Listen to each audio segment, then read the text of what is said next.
Welcome to Housing for Good, a podcast dedicated to housing topics and issues affecting our communities in McPherson County and beyond. With years of experience and expertise, hosts Chris Goodson and Karolyn Moore discuss housing challenges and opportunities with other experts from a variety of housing fields.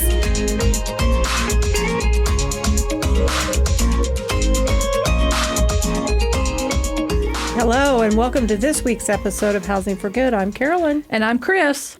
So, Chris, what do you have for news? Well, I have lots of stuff for news today. We were invited to do the do-along, which isn't that a fun name, do-along, for the Kansas Sampler Foundation. I think that's what their name is. And they have a big rule brainstorm. I don't know if they move that around. Is that how that works? I don't know. But anyways, they may move that around. We got to present our Oak Harbor cottages and our Sutherland estates and just talk about how we did it, which is always challenging because it was so organic. Yeah. How do you explain how this crazy project came to be and all of that and what we do? So that was really fun. I enjoyed that a lot. Yeah, we had 4 groups of 15, and so we kind of split off and told them and showed them what we were doing, and yeah, it was a lot of fun. Very impressive how Marcy Penner has been able to bring people from all over the state together to have conversations about what's going on. I absolutely love it. So that was super fun. Unless you have, I know what else we have to talk about real quick before we introduce our guests, which is going to be super cool. I know. So on April 30th, we are having our big county-wide meeting. Yes. That is going to be for our housing initiative. And we're going to have people from all walks of life here, from people that take care of the hospital to medical professionals to city and county leaders, planning and zoning, marketing, all those type of people, bringing them together to figure out what we're doing, what we need to be doing, and how we can work together. Yeah. People tend to work in silos, and then everybody's trying to do the same thing. And what a waste of time and resources if we're all doing exactly the same thing. That's kind of silly. Yeah. We need to work together. So I'm excited about that meeting on April 30th. So if you're interested in being at that meeting and you think, well, you have something to contribute or you have ideas, please call us at 620-241-7828, extension 11 or 17. You can go on our website, McPhersonHousingCoalition.org, and send us a message or something. Go on Facebook. Just let us know if you have ideas or you'd like to attend or you have something to contribute. I really want to hear from people in the community. Yeah, absolutely. Hey, who do we have here today, Karolyn? Okay, well, today we have Laura Parks with United Way. Ooh. And this is a huge partner for us. It is a big partner Every for us. year we partner with them and we try to support their fundraising, because we benefit from that. We do benefit. And they help other nonprofits in our community. So absolutely love it. So Laura, would you introduce yourself and the United Way that you work for? Sure. My name is Laura Parks. I'm the Executive Director of United Way of McPherson County. So you help all over the county? We do. And how many nonprofits do you help work with? I believe we have about 17 right now. We added a couple of new programs just this last year. We may be up to 19 programs and 16 or 17 agencies. So some agencies have multiple programs that we support. That's us. We have multiple programs. You have multiple programs. We love the housing. And we are so appreciative of, having those extra dollars really makes things work really well for us, especially because this year our insurance on our tiny homes doubled. And so that was not an expense that we saw coming. And it's like, okay, that just blew our budget out of the water. Yeah. Now what do we do? So, it took a real hit. And the other thing is, I don't know about other agencies, but we have to match whatever we get in our ESG grant. We have to match. So United Way helps us with a portion of that match. Yeah. It's very, very helpful. Yeah. You didn't know that, did you? I did not. Yes. Yeah, and the insurance, you just don't think about all the aspects of housing. Right. Yeah. What I tell people is housing is tricky. It's not as difficult to develop a program. Programs, sometimes it's difficult to sustain them, but it's not hard to start one. Housing is hard because you have all these pieces like insurance and and all the different pieces that you have to have that you don't think about. You know, construction costs continue to rise. So you have $1 million project, and the next thing you know, it's a $1.5 million project. Well, we didn't consider that we needed an extra $50,000 to make this work. So housing's tricky. But anyways, so one thing I want to add, you were saying earlier when we were just talking that you're a national and international organization. So tell us about that a little bit. We are. So United Way is a worldwide program. So our pillars within the global network, and they're really trying to get us to be cohesive. So the pillars are healthcare, education, financial stability, and we're adding a fourth one with youth development. So that worldwide program, like I said, they're really working hard right now. We're going through a brand refresh where we're taking the United Way logo outside of the box and just having the hand as a standalone. Okay. So there's some cohesion there from our worldwide partners. We also just became a state association, I think a year ago. So I've only been in my position about 6 months, but a year or two ago, I think it might have become a state association 2 years ago. And then, of course, we have our McPherson County where our fundraising efforts support us locally. So we get the support of the worldwide, and we have meetings with people in all over the world. Oh, wow. Directors, which is a Really? lot of fun to kind of hear what their individual needs are. But then we all stick with it within the same pillars of the health, financial stability, education. So are they quite a bit different? Even though you have the same pillar, are their needs way different than what we're seeing I think here? it's funny. No, I Really? don't think so. I think on a global effort, we're all helping humanity and improving lives. And so, that's neat. And then our funding just gets to stay with our local people that live here. So So the core mission of the United Way is those 4 pillars you just spoke about. Has that changed over the years? How long has United Way been around? good history question. A long A time. long time. I want to say here 1973 keeps popping into my brain, Okay. but don't fact check me on that one. As well as the whole United Way, global Yeah. organization. Been around a long time, Well, but I I- want to say 70s. Okay, I graduated from high school in 1979. Oh, now you're telling And people I how old you are. remember- You're not supposed to do that. She's a young person. Proud of She's how like, old I am. Anyway, for you. I I was born in 79. So. I'm not telling anybody how old I am. great. My age is a secret.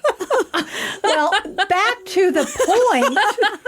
No, we're way past the point at this juncture. Okay, let's reel this back in. Yes. So my point was, even then, when I remember getting my first job, one of the questions they had is, do you want to contribute to United Way? You can designate a portion of your paycheck or whatever to be, sent to that organization. And so I know they've been around a long time. They have. So, yeah, yeah. I used to work for state government. And, what's funny is now that I've become the director, I feel more empowered as far as used to just be something that you just gave to charity. Yeah. But now you kind of understand, even if you only have $20 to give, that you can let a United Way say, hey, I'd like to go specifically to housing. Or I'd like that specifically to go to an agency that you have, like Meals on Wheels or Safe Hope that works with domestic violence kinds of things. So Yeah. that empowerment and choice that you have with charitable giving is really cool. I never thought about it when it was just like, oh, yeah, I'll give you $20 or $40 out of my paycheck, but not really, saying, oh, where does that money go? Yeah. Whose lives is it affecting? And I think that's really neat. Well, and that goes back to, they'll ask you if you want to contribute, but you never really hear, like, what is my money being used for? So now that I'm involved in the field that I'm in, and I see all the different organizations that you guys are helping, it's like, oh my gosh, that program makes such a difference in the lives of people in our community, and you guys are just kind of in the background. Yeah. We like it that way. Yeah. We, a part of our mission is to mobilize the funding so that great partners like you can do the work. So you don't have to think about that funding effort. We get to, and we get to allow you then to utilize that support as you need to. I love it. I have to give you the history lesson. I looked it up while we were talking. Okay, good for you. Okay, I don't have McPherson stats. I don't even know, but I use my little chat that I have. Yeah. It says, okay, I got to read this really quick. United Way, which I had no idea, was founded in 1887, making it over 130 years old. It began as the United Way of Greater New York and has since grown into a global network of nonprofit organizations focused on improving lives and communities. That is amazing. Do you know what's really incredible? If you've ever heard those jokes of clergymen and this person walk into a bar. Well, it was actually the story of United Way was started, I believe, by a mom. Angela Williams is right now I'll probably get her title wrong, but she is the founding person in United Way currently. So United Way started with a mother and a clergy person, I'm not sure male or female, who needed better for their own family and their own neighborhood. Oh, wow. I have chills. I know, right? I really have chills because of it's incredible what United Way is doing, not just locally, but nationally and internationally. Yeah. So I'm just going to put a plug in. If you have a local United Way, which you're going to have one, make sure that you donate, even if it's just $20 or $5, because you put $5 with more $5, and next thing you know, you have a large amount of funds that could really help a nonprofit who then in turn can help a lot of other people. Yeah. Be part of that. 100%. And get your businesses involved, so we have our workplace campaigns in the fall, which is a primary source of our support. You get excited about giving. I think life needs to kind of have that excitement of giving back. And So what would be one of the most significant impacts that United Way has had in the local community recently? Do you have a story? Gosh, in the local community recently. So I joined in September and had to wrap my brain around the agency too as a whole. And so when I start to see the trickle down of when we all come together, that cohesive effort to come together and then to really impact people's lives. So it's not a one-on-one stories that I don't get to see those anymore. I used to work for state government and I would see the one-on-one as much, but this feels like so much more incredible cloud of power and support that gets to, affect others' lives every day. And I would say for us, when you think about United Way funding us with our ESG grant and our cottages, think about the single mom living in her car, and now we've put her in a safe place. Yeah. She's rebuilding her life now. She's able to move out into her own place.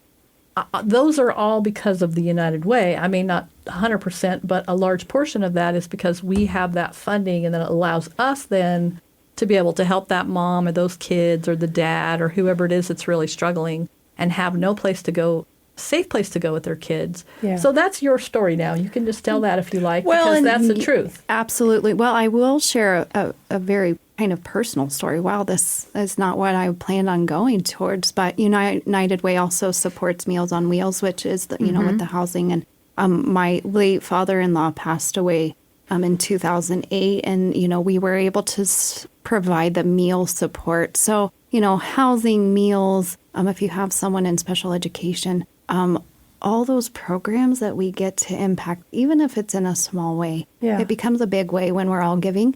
And so I would encourage anyone that owns a business, has a business, is connected to a family member of a business to, get excited and get connected with your United Way and start to give, because it really does impact people's lives. Well, and honestly, the significance for the local community would be the fact that you're helping 16 or 17 nonprofits. Yes. That without your funding, we wouldn't be able to do most of what we do. So, what are your biggest challenges? Do you have some challenges? Is raising money difficult in McPherson County?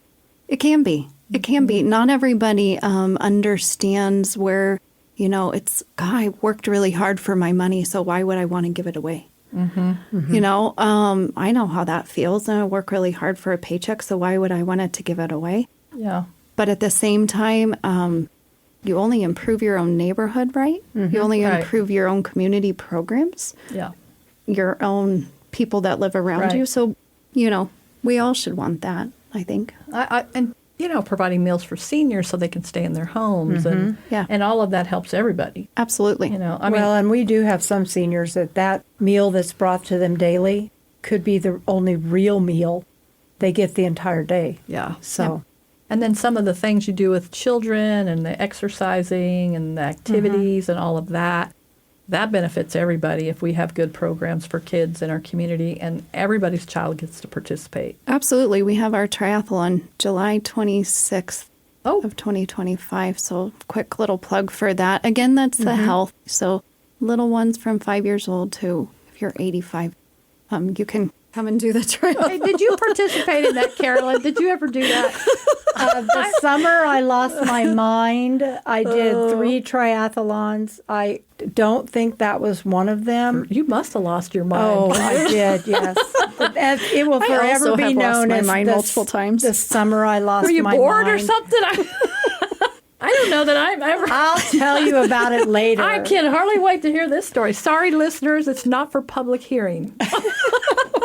Only I get to know about this. Okay, we're going to reel this back in. I got my fishing pole reel going on. Okay, so Laura, how do individuals get involved with United Way, and what type of volunteer opportunities are available? So you have your triathlon. Is that kind of staffed by people on your board, or are there volunteers that help with that?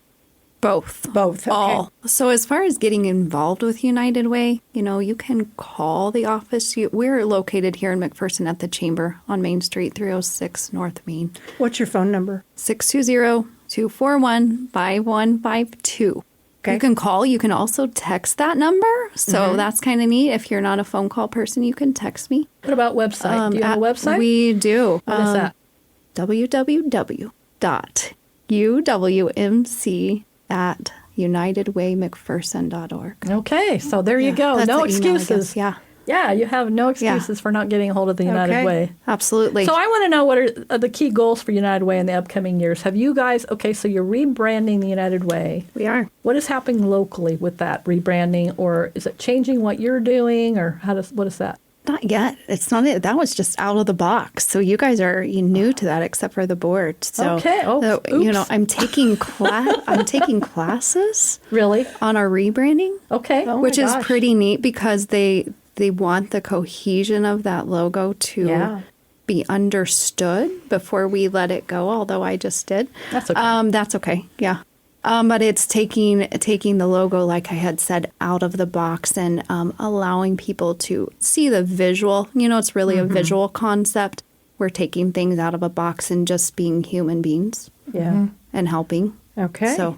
All right. So how do you assess the needs of the community? Is that through the applications that you get from the nonprofits? We're saying, hey, we got these programs. Is there sometimes maybe where you see a need and there's no program, and then you're like, hey, maybe somebody should be doing this? Does that ever happen? Yes, and yes. Okay. Yes, we do. We do data. I'm constantly kind of looking, as I'm sure you guys are, looking at what the data is locally and looking on the community assessments. And I use all of that information that's out there, as well as just my own eyes and ears to kind of understand what's, going on. So we're always interested in new nonprofits wanting to some support for United Way, whether another housing program or I know, and she's hinting around because we have a need in our community, and I will say CUM does a fantastic job, but they have rules, of course. Sure, but people are always struggling with getting behind on their rent and utilities. Yes. And we have limited funds for that. There's only so much money for that. We have a partner who lives it's out of Topeka that we partner with, and they have some funds for us, but they go very quickly, and there's not enough of them. And so, is that something we need to be looking at closely? Should we have another amount of money that we can give out that would help with that? Yeah. Yeah, because to be in our programs, for us to help you, you have to be enrolled in our program. You have to meet the qualifications. We don't just help with that one time hand up or whatever. So that gets very complicated. And the other part of that is our partner in Topeka, if they help you, and I didn't tell you this the other day on the email, so now we're having this conversation, but part of that is that they have to see that if I help you, let's say it's $1,000, I give you that $1,000, are you going to be able to next month pay this? If you can't, they won't give you the money. Yeah. They want to make sure that your budget, that you can sustain that. Otherwise, they won't fund it. So that makes it really tricky. Yeah. For our families that, I mean, obviously we need to find a different way for them. Maybe they need a tenant-based rental assistance, or maybe they need a Section 8 voucher or something. But in the meantime, we need to keep them housed. Yeah. Absolutely. Yeah. You really have to sustain the person, when I worked for state government, we talked a lot about with vehicles, if we help someone with a vehicle, well, if you don't understand the maintenance of the vehicle, and then insurance, just like you were talking about with the housing, doesn't really help. It could sit in somebody's driveway or on the street, and it's not going to solve the problem. So Yeah. It's really, it's hard. So how does the United Way measure the success of its initiatives?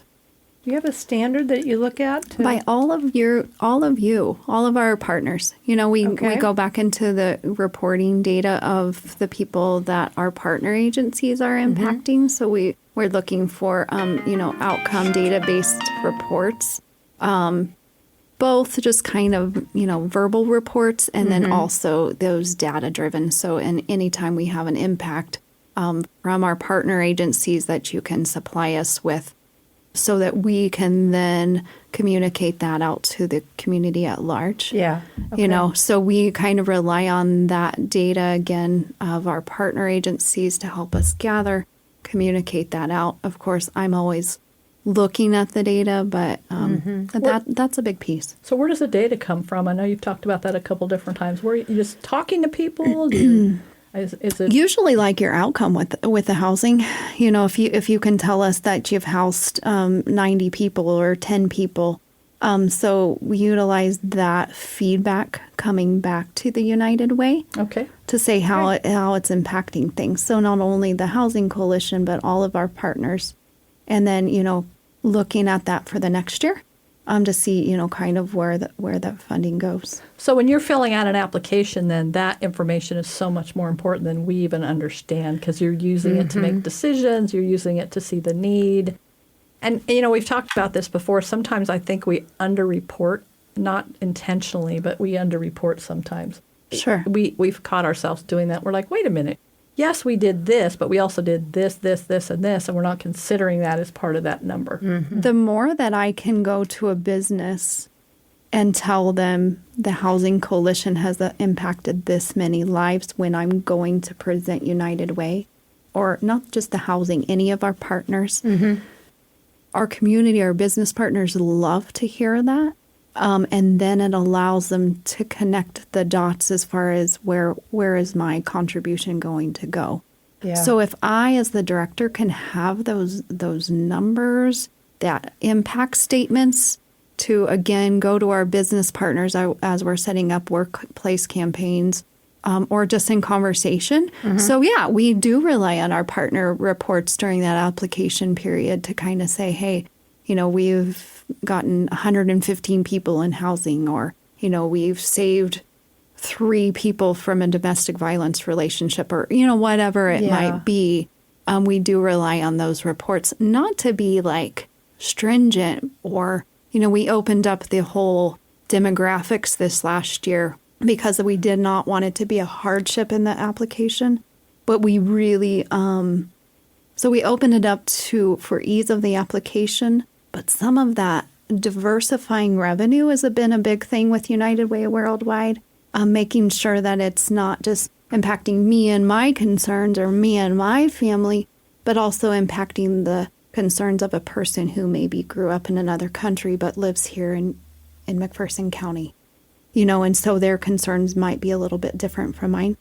So, we have to be mindful of all of that. And so how does that revenue diversification look? I'm really glad to know that they actually look at our reports. Well, I know. Instead of just filling out another report I know, to turn right? in. We're like, oh, well, just put that number. But now I think when we're doing that, it makes it we understand it's much more clear about why we're doing it. And now I think I would be thinking about it completely different. Like, we don't talk about how many families we've been able to reunite with their kids, because housing is usually the last piece in reunification. Or how many people we rescued out of their car, or how many people were evicted illegally and no longer have their possessions, and we have to figure out how do we get them the birth certificate and Social Security numbers so that they can go find a job and be able to support their families. Or how many, I mean, I can think in my head, or the 102-year-old lady that we're getting ready to help with Brush Up Mac again this year, who's been in the program the entire time I think we've had it. And because of that program, she gets to stay in her house, 102 years old. She still lives at home in McPherson, the city of McPherson. Yeah. So I never connected those dots. That's why I love this podcast, because I get to find out all this stuff that I didn't know, all this. Absolutely. So when you talk about, how I gather the data, I do rely on those reports, and I'm a little lazy. And so, I like to just read what you guys have already done all year long, and then I get to communicate that out. Yeah. So, only does it give us, that if you've ever done any research and you need it to be supported and supported and supported, well, that just gives us even more support by saying, here's your outcome. And here's our outcome, too, because your outcome is our outcome. And we all just share in that effort. Yeah. Well, and I think, for us, we do this day after day after day. And so it just becomes something we do. Yeah. But to realize, hey, they need to hear the stories. They need to hear all of that work. It is important that we make sure we're reporting that to them so that they can use that information. And it is really hard when you're used to doing it every single day to remember pieces and to share and to, like you said, it's such a part of who we are. Yeah. That we don't consider what a big deal it is that we just reunited a mom with her 3 kids, or the fact that somebody was homeless and now a year later they actually purchased a home. That actually happened. Yeah. And so it's just who we are. And here's the other part, is we're very private, because our families that come to us are usually at the lowest point in their lives. And so we respect that trauma. And so we don't always have our people out speaking publicly, because we want to respect that and we want them to be ready to share their story. And so we don't share that information very well, I think. Absolutely. And, we have to be so careful on that confidentiality of anything. And that's why, talking about money can kind of get sticky as well. But, if we're all working together on that fundraising piece to impact our community, I think it's okay that we're discussing it. Yeah. And where it needs to be, and where different professionals in our community say, hey, this is an idea. And maybe someone creates a new nonprofit then that United Way supports. I'm actually in discussion right now with a few within our county to open up a new partner agency, starting a new nonprofit. So, man, as long as I'm the director, if we can grow that, and if we can grow the fundraising and then grow the support behind it to actually meet that goal, absolutely. Go big or go home. So now you went right into my last question. What is your long-term vision for United Way in terms of addressing poverty and supporting families?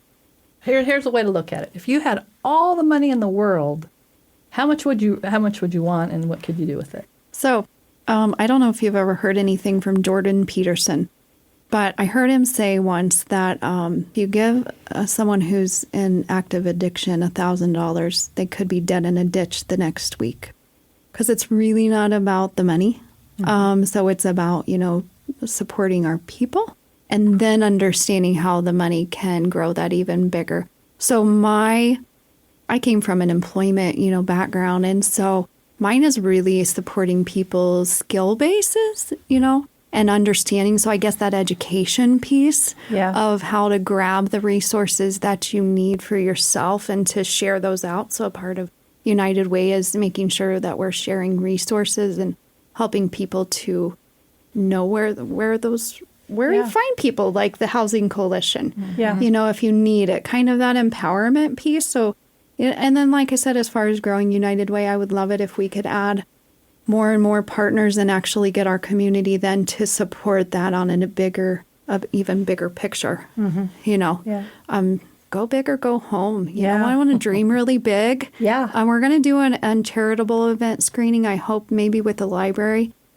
And uncharitable is a person who I just lost his name, that's awful. But anyways, he worked with the breast cancer awareness. So fundraising, we can all fundraise for really small things, and then they grow bigger and bigger. But if we're kind of looking at fundraising on kind of like God, if you have a big dream, go get it. Go get the big dream and not just do the little pieces. Yeah. We have lots of big dreams. We do. We need the funding for finish our Sutherland Estates. We have a funding for our daycare center we want to build. Oh, we have. Yes. I'm also on the child care task force, Yes. so we'll connect the dots. We want to build a micro daycare on our site where we're building Sutherland Estates. Okay. And that would be a place that our families could go, and it would be very accessible. They'd be right there. But we would also open it up to the community. We would want to do only 25 slots or less. So it's going to be small. It's a micro daycare. I don't know if you've probably heard of it. But we want to do that. So we're hoping that the state level, that's kind of on hold, that whole process right now. But oh my gosh. So I'm a dreamer. That's my thing. Yeah. And good. so, I have lots of ideas. If I had lots of money, you wouldn't even be able to stop me. Really? Okay. So Chris's husband says she didn't even know there was a box when she was born. And I'm here to say she still lives that way. Oh, I love that. What Yeah. what I box are love you that. talking about? Yeah. And if you can't get to it this way, then we're going to find a way around or over or under. Dig a hole. We're going to do whatever. Completely agree with you. I completely agree. Yeah. I'm an action person. Like, get out of a chair and go do something. Yeah. Yeah. Go plant a tree. Go help somebody. Yeah, I know. Go feed somebody. I don't know. Do something. Yeah. And it doesn't have to be huge. My dreams are always crazy out of the box. I mean, like all over the place. But something small, like go next door to your senior neighbor and make sure she's okay. Maybe you need to mow her lawn. Yeah. 100%. It doesn't have to be so huge. Yeah. People Yeah. get stuck in the details, and it's like, no, go next door and bring your neighbor a casserole, or maybe you just saw the lady bring home a baby. Can you go check on her? I know, Yeah. right? You know? I was thinking about that recently. As I watched my mom, and I have too myself. Of used to go and like borrow a cup of flour or sugar, and it was funny because I was talking, I think, at the Child Care Initiative, and there was a younger, up and coming professional, and who talked about neighboring as this fancy concept. Well, it's been around thousands of years to, and go rely on your neighbors, which I think it's wonderful that it's coming. So I'm not talking negatively, but I think it's wonderful that younger people are realizing that that's a resource. Yeah. My mom told me years ago, she said, if you want to have a friend, be a friend.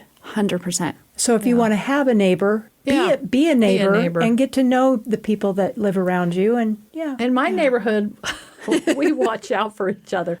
I don't know that they're bringing me stuff. I will say this. So if you're listening and you want to bring me something, please bring it over.